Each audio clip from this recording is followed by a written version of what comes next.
নমস্কার, সকলকে স্বাগত জানিয়ে শুরু করছি জীবনের আলো অনুষ্ঠান। সকলে নিশ্চয়ই খুব ভালো আছেন। দেখুন, আজকে একটা গ্রহ রয়েছে, আমরা বারবার বলি যে 9টা গ্রহ, 9 নবগ্রহ আমরা বলি, এবং এই নবগ্রহ এবং তার সঙ্গে সঙ্গে 27টা নক্ষত্র আছে। আপনার জন্মছকটা এই নক্ষত্র এবং গ্রহ এবং ভাব এরা কিন্তু কানেক্টেড প্রত্যেকটা ক্ষেত্রে। আপনি প্রত্যেকটা স্টেপ নিচ্ছেন, এই গ্রহ নক্ষত্রের অবদান কিন্তু যথেষ্ট রয়েছে।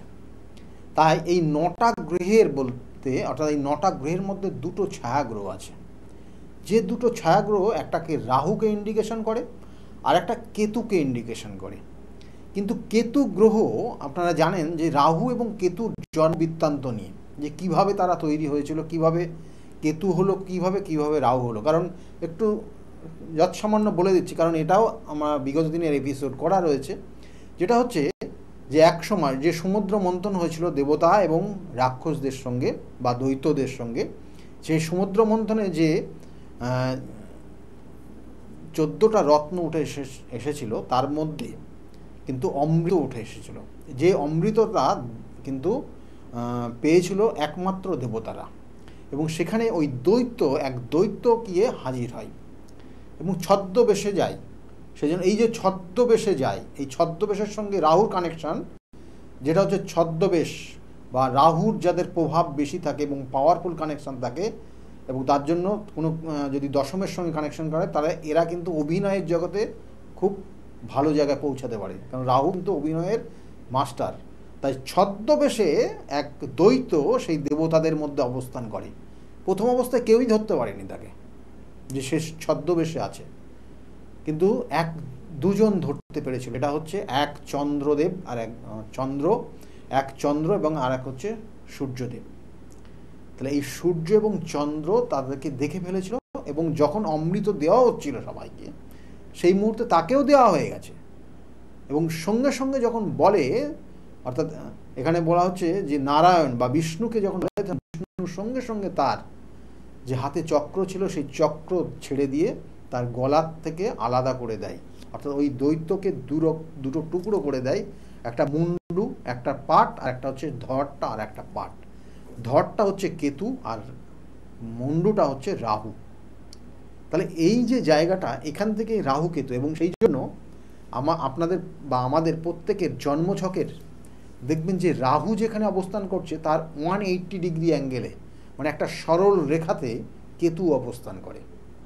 তাই এইভাবে কিন্তু তাদের মুভ, এবং এরা সম্পূর্ণটা অন্য যে 7টা গ্রহ রয়েছে যেদিকে মুভ করে তার ঠিক উল্টো দিকে এরা মুভ করে, কারণ তার ক্যারেক্টারগত জায়গা অন্যান্য গ্রহের ক্যারেক্টারগত জায়গার থেকে এর কিন্তু ডিফারেন্স। সেই জন্য রাহু বলছে আনলিমিটেড চাহিদা, এবং এরা মানে যা চাই মানে পাবে সবগুলো সে মানে খেয়ে নেবে, এরকম একটা ভাব। কিন্তু কেতুর মধ্যে কিছু কিছু জায়গা রয়েছে ভালো, কারণ আপনার জন্মছকের কেতু গ্রহ কতটা ভালো আছে সেটা কি করে বুঝবেন? যদি আপনার কেতু গ্রহটা আপনার জন্মছকের, বিশেষ করে বলা হচ্ছে মিথুন রাশি বা বৃষ রাশিতে যদি অবস্থান না করে কেতু, তার ঠিক অপোজিটে অবস্থান করে, অর্থাৎ বৃশ্চিক বা ধনুতে যদি অবস্থান করে কেতু গ্রহ, তাহলে জানবেন কেতু আপনার ক্ষেত্রে শুভ ফল দেবে। কিন্তু কোন গ্রহের সঙ্গে আছে সেটাও অবশ্য দেখতে হবে, এটা তার উপর ডিপেন্ড করবে কতটা শুভ ফল আপনাকে দেবে। তাই কেতু একটা জিনিস, কিন্তু কেতু সবসময় গোপনভাবে কাজ করে, গোপনীয়তা রক্ষা করে, কোনো গোপন কিছু তথ্য সংগ্রহ করার চেষ্টা করে, কেতু এগুলো দেয়। আর কেতুর মধ্যে, কেতু যদি পাওয়ারফুল জায়গায় ভাগ্যস্থানে গিয়ে কানেক্ট হয়, তাহলে এরা স্পিরিচুয়াল লাইনে, আধ্যাত্মিক লাইনে ভীষণ ভালো জায়গায় পৌঁছে যায়। কিন্তু যদি অষ্টমে কেতু কানেকশন হয়, তাহলে জানবেন যে আপনার ক্ষেত্রে কিছু কিছু জায়গা, কিছু কিছু পাওয়ার আপনার মধ্যে খুব ক্রিয়েট হবে, মানে আপনি আধ্যাত্মিক লাইনে কিছু জায়গা তৈরি করবেন, যেটা আপনি যা বলবেন তাই হয়ে যাবে।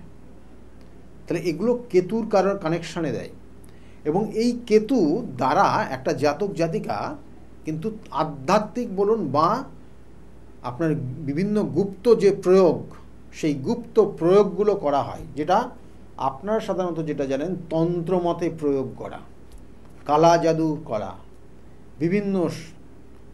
বিভিন্ন মতের যে তন্ত্র রয়েছে সেই তন্ত্র প্রয়োগ করা এই কেতুর দ্বারা হয়। অর্থাৎ কেতু কিভাবে রয়েছে তার জন্মছক এবং সেই অনুযায়ী কাজগুলো হয়। কেতু যদি নেগেটিভ হয়ে যায় তাহলে একটা জাতক জাতিকা দেখবেন যে হঠাৎ করে খুব ভালো ছিল, হঠাৎ করে তার নার্ভের সমস্যা তৈরি হয়ে গেল, হঠাৎ করে সে দেখা গেলো যে সুস্থ ছিল অসুস্থ হয়ে গেল, অজ্ঞান হয়ে গেল, এগুলো হয়। কখনো কখনো দেখবেন যে হঠাৎ করে ভালো ছিল, সে দেখা গেলো অজ্ঞান হয়ে অনবরত সে তার মুখ দিয়ে গাজলা উঠতে থাকছে। তাহলে এই ধরনের সিমটমগুলো দেখতে পারবেন, কারণ এগুলো কেতুর প্রভাব, নেগেটিভ প্রভাব দিয়ে দেয়। আর কেতু নেগেটিভ প্রভাব বেশি হয় যেখানে, সেটা হচ্ছে আপনার ওই বৃষ রাশি আর মিথুন রাশিতে কেতু সম্পূর্ণভাবে নেগেটিভ ফল দেয়। এবং এই রাশিতে অবস্থান করে কেতু যদি আপনার ওপর কেউ যদি কোনো বলবো যে তন্ত্রক্রিয়া কেউ করে, তাহলে দিনান্দান অ্যাকশান হয়ে যাবে।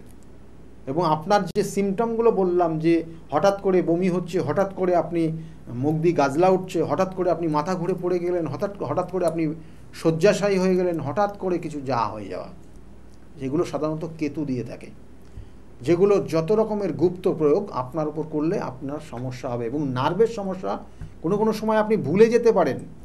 অনেক মানুষ দেখেছি তারা ভুলে গেছে বিষয়বস্তু, তার বিভিন্ন অতীতের কিছু স্মৃতি তার নেই আর।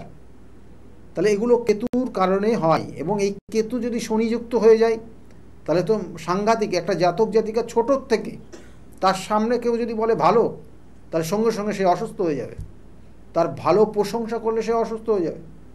তাহলে এগুলো কেতুর দ্বারা হয়। এবং এই কেতুর যে প্রয়োগ, আমি বারবার বলি যে নির্দিষ্ট প্রয়োগ রয়েছে। দশমহৎ বিদ্যার যদি আপনি প্রয়োগে যান, তাহলে সেক্ষেত্রে কেতুর যে প্রয়োগ রয়েছে সেটা হচ্ছে কিন্তু ধূমাবতীর প্রয়োগ।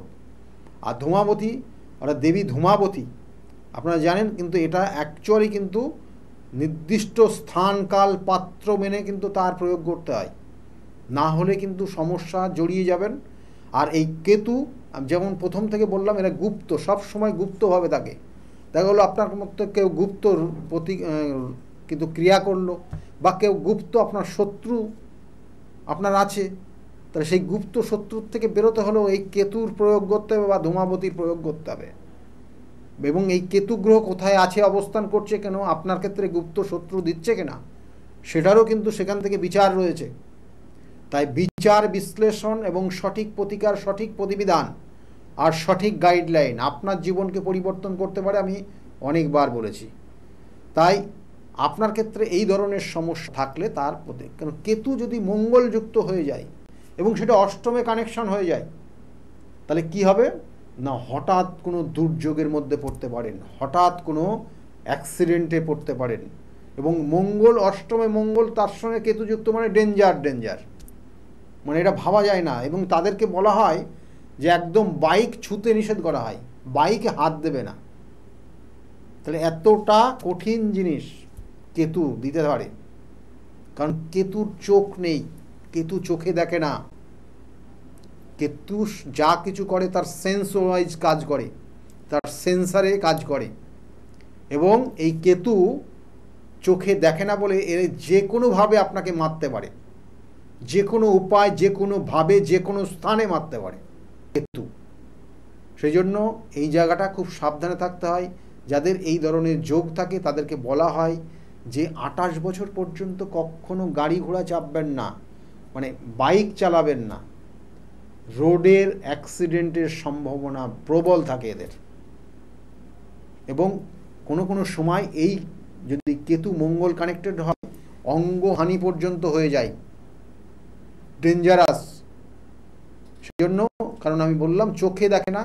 শনি কানেক্টেড হলে অনেক সময় শনি কিন্তু মারবে না, আপনাকে যথেষ্ট কষ্ট দেবে। আপনাকে কোনো কিছু হয়তো শনি, সে কিন্তু কি করবে না, রক্ত জমাট বাঁধিয়ে দেবে, হাড়ে চোট লাগিয়ে দেবে। শনি কেতু কানেকশান। কিন্তু মঙ্গলের সঙ্গে কেতুর কানেকশান হলে কিন্তু কেটে ছেটে বাদ দিয়ে দেবে। তাহলে এই জিনিসগুলো কিন্তু সাধারণত দেখা যায়। আর যাদের ক্ষেত্রে দেখা গেলো সেই সময় ওই অষ্টম মাঙ্গলিক, তার সঙ্গে কেতুযুক্ত, তার সঙ্গে মঙ্গল বা কেতুর দশা, অন্তর্দশা, প্রত্যন্তর দশা যাচ্ছে, তখন তো ডেঞ্জার সময়। তাহলে সেই জায়গাগুলো তাদেরকে সতর্কভাবে চলতে হয়। আমি এইটাই বলি গাইডলাইন। একটা জাতক জাতিকার জীবনে চলার পথে বাধা বিপত্তি আসবেই, প্রত্যেক মানুষের ক্ষেত্রে আসে। আপনি কিভাবে চলবেন, কোন নিয়মে চলবেন, কোন দিকে যাবেন, কোন দিকে যাবেন না, কোন জিনিসটা ব্যবহার করলে আপনার ক্ষেত্রে এই সময়টা ভালো হবে, এগুলো সঠিক গাইডলাইন। আপনি একটা গাড়ি কিনতে চাইছেন, গাড়িটা এখন এই মুহূর্তে কেনাটা আপনার জন্য উপযুক্ত কিনা, না গাড়িটা কিনলেন দেখা গেলো 2 মাস পরে গিয়ে অ্যাক্সিডেন্ট হয়ে বিক্রি করে দিতে হলো, তাহলে এটা আপনার গ্রহগত কানেকশন। তাহলে এই আপনার ক্ষেত্রে যেটা বিশেষ করে এই গাইডলাইন যথেষ্ট কাজের, এবং তার সঙ্গে সঙ্গে প্রতিকার প্রতিবিধান। আর কারণ এই কেতু যেমন বললাম আধ্যাত্মিক লাইনে আপনাকে উন্নতির দিকে নিয়ে যায়, আবার এই কেতু কিন্তু গুপ্ত শত্রু, গুপ্ততা, গুপ্তকরণ ক্রিয়া, গুপ্তভাবে আপনার ওপর দেখা যাচ্ছে কেতুর যে নেগেটিভ প্রভাব দিয়েছে, এবং রাহুরও কিছু নেগেটিভ প্রভাব সেখানে তৈরি হবে। এবং তার কারণে দেখবেন যে কোনো কোনো সময় আপনি বাস্তুতে রয়েছেন, রাত্রে বাড়িতে রয়েছেন খুব ভালোভাবে, কিন্তু ভয় আপনি পাচ্ছেন, হঠাৎ আপনি বাইরে বেরিয়েছেন, বাইরে একটা ধপ করে কোনো রকম একটা শব্দ হলো, তার মানে কোনো নেগেটিভ। আত্মা কখনো বিলীন হয় না, জেনে রাখুন, আত্মার কিন্তু শেষ হয় না। তাই আত্মা সবসময়, আমাদের শরীরটা মাটি হয়ে যেতে পারে, কিন্তু সেখান থেকে তার যে আত্মা রয়েছে সেই আত্মা কিন্তু চলমান, এবং সেই আত্মা কোনো কোনো সময় ওই কেতুর নেগেটিভ এনার্জির কারণে আপনার মধ্যে প্রবেশ করতে পারে। এবং এই আত্মা যখন আপনার মধ্যে প্রবেশ করবে তখন আপনার মধ্যে আপনি থাকবেন না। কোনো কোনো সময় দেখবেন আপনার বা আপনার খুব কাছের মানুষটা, তার অ্যাটিটিউড, তার কথাবার্তা, তার বডি ল্যাঙ্গুয়েজ দেখবেন একটু পরিবর্তন হয়ে গেছে। কারণ ওই আত্মা যদি প্রবেশ কোনো কোনো সময় দেখবেন, তখন যখন ও রেগে যাবে তখন তার মধ্যে তার মুভমেন্টটা তার মধ্যে পাবেন না। তাহলে এগুলো কিন্তু ওই কোনো আত্মার প্রবেশ বা কোনো রকমের কালা, কোনো রকমের তন্ত্রক্রিয়া, বিভিন্ন ধরনের গুপ্ত ক্রিয়া, যেগুলো একটা জাতক, একটা জাতিকাকে সর্বশান্ত পর্যন্ত করে দিতে পারে, একদম বিছানায় শুইয়ে দিতে পারে। কারণ এই সমস্যা আপনার দেখা গেল দুরারোগ্য কোনো রোগে আক্রান্ত হয়ে আপনি শয্যাশায়ী পর্যন্ত হয়ে গেলেন, তার কারণ আপনার কোনো কোনো ক্ষেত্রে হয়তো কেউ হয়তো শত্রুতা করে আপনাকে এই ক্রিয়াটা করে দিয়েছে। কারণ এইগুলো সাধারণত ভালো যারা আছে জানবেন যে সাধক সাধারণত তারা এইগুলো করতে চায় না, কখনোই। তারা সবসময় ভালোটাই চায়, ভালো জিনিস ভালো, কারণ প্রত্যেকটা ক্রিয়ার তার প্রতিক্রিয়া আছে।